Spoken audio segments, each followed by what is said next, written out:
Bonjour Christine Dugouin-Clément. Bonjour. Christine Dugouin-Clément, vous êtes professeure associée à la chaire Risque de l'IAE Paris-Sorbonne et vous êtes chercheuse associée au centre de recherche de l'école des officiers de la gendarmerie nationale, CREOGN. Christine Dugouin-Clément, quand on pense à King, on pense potentiellement à des grands acteurs qui ont un grand projet, pirates, etc.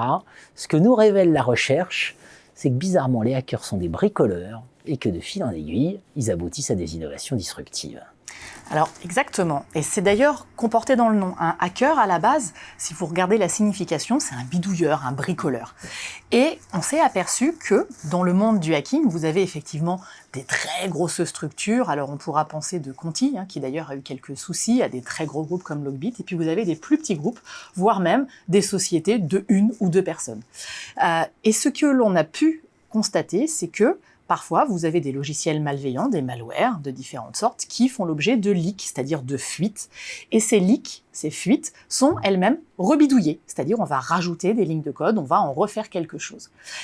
Et ce que l'on voit, c'est que finalement, le résultat de ce bricolage, ce qui est reconnu, on le travaille en sciences de gestion, mais en règle générale, on le met uniquement à petite échelle, eh bien, a permis de devenir une innovation disruptive, c'est-à-dire d'arriver à pousser les poids lourds du monde légal, quand on était sur des hackers qui poursuivaient des buts illégaux, eh bien, à modifier leurs usages. Or, quand on regarde ce qu'est une innovation disruptive, on a plusieurs caractéristiques, le but n'est pas de les énumérer toutes ici, mais vous avez un processus complet et continu, vous avez une capacité d'asymétrie, c'est-à-dire d'un acteur qui va rentrer au fur et à mesure et qui va fidéliser une partie de clients ou d'utilisateurs au cas particulier, et puis en corneriser d'autres, c'est-à-dire en mettre certains de côté, et qui va peu à peu gagner des parts de marché et forcer les poids lourds à s'adapter à ce que eux-mêmes ont pu créer.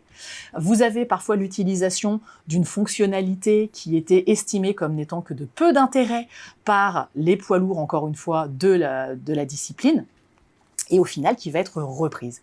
Et ça, c'est quelque chose qu'on a trouvé de très intéressant. On va l'avoir effectivement sur des hackers qui vont travailler sur du malware. On a pu le constater en observant 2 types de sources. D'abord des sources secondaires, c'est-à-dire tous les rapports que l'on a pu avoir par les différents CERT, par les éditeurs de sécurité qui vous suivent les évolutions des différents malwares, et puis on regardait ce que la communauté faisait.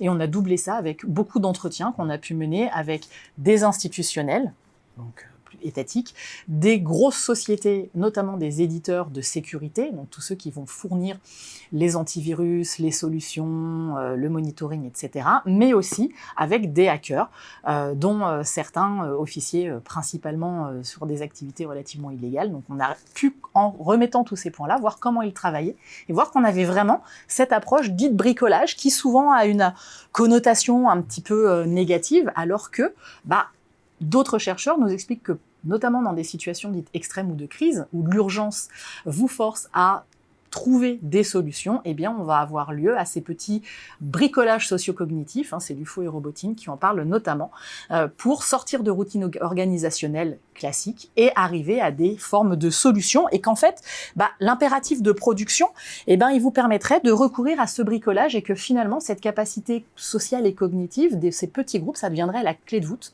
de changement organisationnel. Et là, ce qui était très intéressant, c'est de voir que finalement, quelque chose qui normalement est concentré à des petits groupes, pouvait faire un bond et être raccroché à un cadre qui normalement ne s'applique pas à des petites structures, mais uniquement à des gros groupes.